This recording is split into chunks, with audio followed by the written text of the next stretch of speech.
Vamos a conocer más con respecto a la prematurez, Nati. Exacto, qué gran tema, Julieta.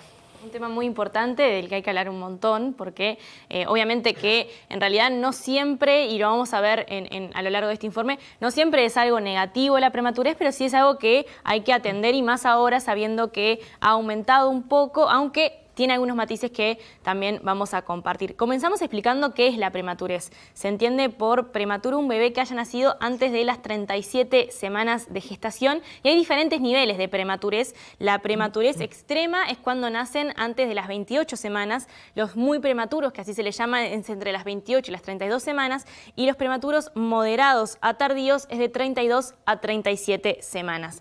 La Organización Mundial de la Salud estima que cada año nacen cerca de 15 millones de bebés prematuros en todo el mundo. Esto es cerca de 1 de cada 10 nacimientos. En Uruguay la tasa de prematurez entre los nacidos vivos es de entre 9 y 9,5%, pero hay muy buenos indicadores vinculados a esto porque se ha trabajado un montón en los últimos 20 años, 15, 20 años, en la sobrevida de los prematuros y en las secuelas que puedan tener, y sobre eso se ha avanzado un montón y hemos tenido ahora, por ejemplo, un caso que nos compartían recién y sobre el que quizás, podemos profundizar en el futuro, que es el caso de la bebé nacida con menor peso que ha sobrevivido en la historia del Uruguay, o sea, la bebé con menos peso que ha logrado sobrevivir. Es un caso de Rivera, que nació con 330 gramos y se le dio el alta anteayer, ya pesando 1,5 kilos.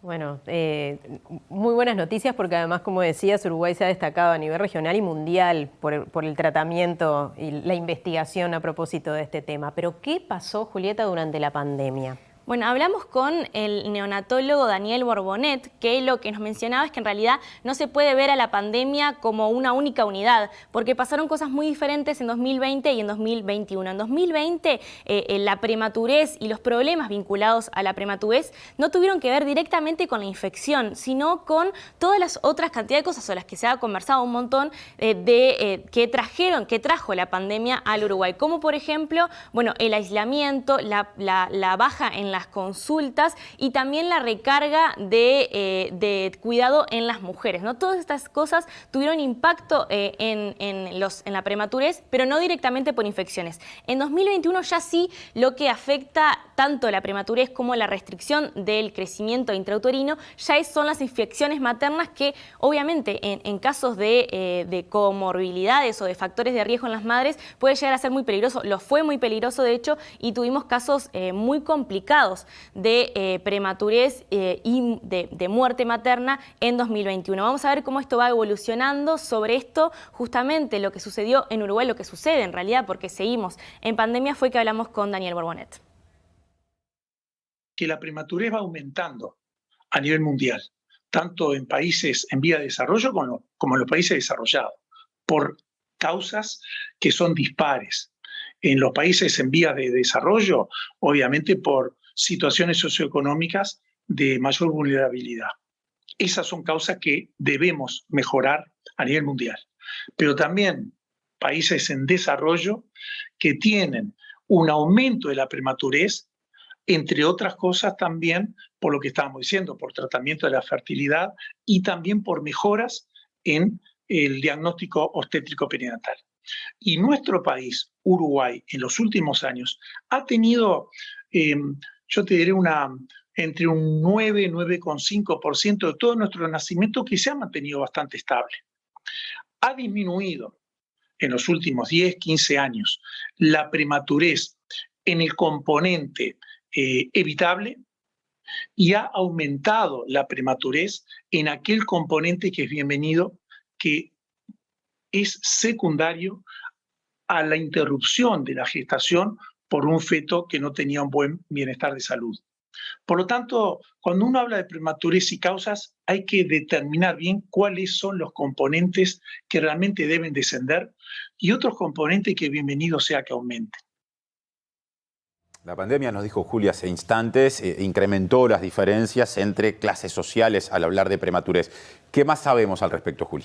Bueno, sabemos que en realidad hay un vínculo muy estrecho entre vulnerabilidad social y acceso a la salud sexual y reproductiva, y por eso es muy importante trabajar en este vínculo para mejorarlo con políticas públicas. Cuando le consultamos sobre esto a Borbonet, él lo que nos mencionaba es que es imprescindible tener un diagnóstico claro de cuáles son las causas de la prematurez de los bebés que nacen prematuros en este momento, hacer una auditoría de lo que sucede con esas prematureces, entender si es por una causa evitable o no, y trabajar en las que son causas evitables. Además, trabajar mucho en el control del embarazo, sobre todo en que los controles sean en etapas muy tempranas del embarazo. La cantidad y la calidad de los controles pueden llegar a cambiar muchísimo la gestación saludable y por ende el nacimiento a término de los bebés. Además, dijo que es muy importante hacer hincapié en la educación a la hora de estar, cuando una mujer está cursando un embarazo,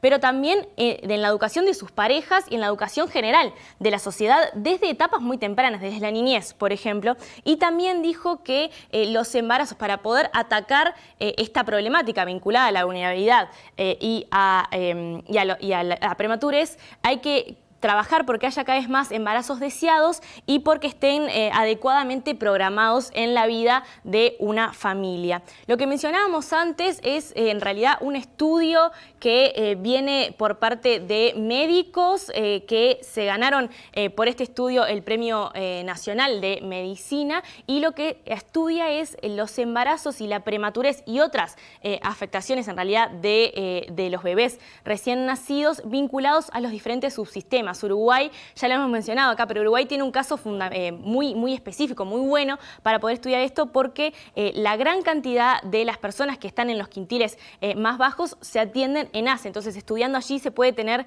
la relación de estos dos subsistemas, y lo que señala este estudio es que la prematurez vinculada a la vulnerabilidad social aumentó, pero no por la infección, como decíamos antes, sino por la disminución de los ingresos, el impacto económico, también el impacto cultural de la sobrecarga de cuidados en las mujeres, que cayeron fundamentalmente en las personas con mayores problemas económicos, y esto obviamente tiene un impacto que hay que revertir con políticas públicas que atiendan principalmente los núcleos familiares y los núcleos familiares que tienen problemas económicos. Esa es la manera de evitar que estos problemas vinculados al embarazo y al nacimiento sigan sucediendo. Ahora vamos a, dentro de este mismo informe, vamos a irnos un poco de lo que hacemos habitualmente para contar una historia que adelantamos al principio del informativo, que es la historia de Camila, de Emma y de Julia,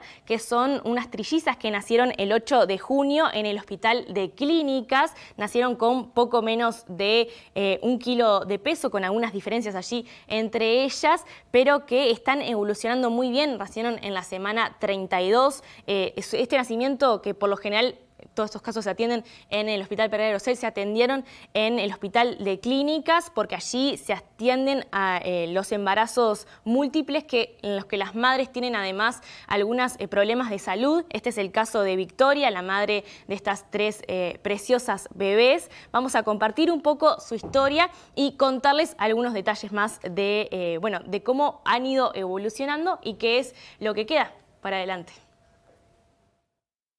Nosotros estábamos buscando tener un bebé, y quedé embarazada.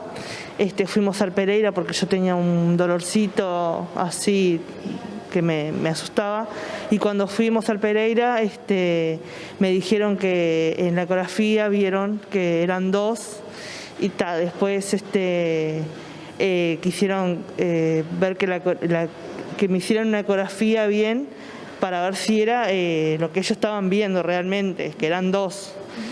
Cuando fui a la ecografía, la ecografía me dijo que eran 3, que no eran 2. ¿Qué momento? Sí, hermoso. La verdad que al principio me costó caer, pero me preguntaron si hice tratamiento o algo, pero no. Fue sin tratamiento, sin nada. Quedé así. Fue un embarazo maravilloso, la verdad, que es increíble. Lo que me pasó a mí fue increíble. Y ellas ahora están evolucionando perfecto, vienen rapidísimo evolucionando, ya le sacaron la ayuda que tenían para respirar. Ellas respiran por sí solas, pero ellas necesitaban un canito que le ayudara a inflar los pulmones de aire. Eso ya se lo sacaron, hoy Camila se prendió a pecho, ya vienen divinas, la verdad que no lo podemos creer.